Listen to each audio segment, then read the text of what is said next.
पाठीमागून भरधाव वेगात आलेल्या कारने पुढे चाललेल्या दोन मोटरसायकलला जोराची धडक दिल्याने मोटरसायकलवरील एकाचा मृत्यू झाला तर दुसऱ्या मोटरसायकलवरील युवक हा जखमी झाला। नगर सोलापूर महामार्गावर वाटेफळ तालुका नगर गावच्या शिवारात शनिवारी 27 एप्रिलला रात्री हा अपघात झाला। सुयश प्रताप पांडुळे वय 22 राहणार पिंपरी घुमरी तालुका आष्टी जिल्हा बीड असे मयत युवकाचे नाव आहे।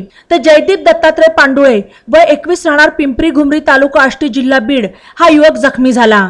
त्याने नगर तालुका पोलीस ठाण्यात या संदर्भात फिर्याद दिली। वाटेफळ तालुका नगर गावच्या शिवारात विश्वशांती हॉटेल जवळ पाठीमागून भरधाव वेगात आलेल्या रेनॉल्ट कंपनीच्या डस्टर कारने त्यांच्या दोन्ही दुचाकींना जोराची धडक दिली। या अपघातात दोन्ही मोटरसायकल तसेच कारचे मोठे नुकसान झाले। दरम्यान कार चालक अपघातानंतर कार तेथे सोडून पसार झाला। याबाबत जयदीप पांडुळे याने दिलेल्या फिर्यादीवरून पोलिसांनी कार चालकाविरुद्ध अपघाताचा गुन्हा दाखल केला। बातम्यांसाठी ई नवा मराठा YouTube चॅनलला सबस्क्राइब करा आणि बेल आयकॉनवर प्रेस करा।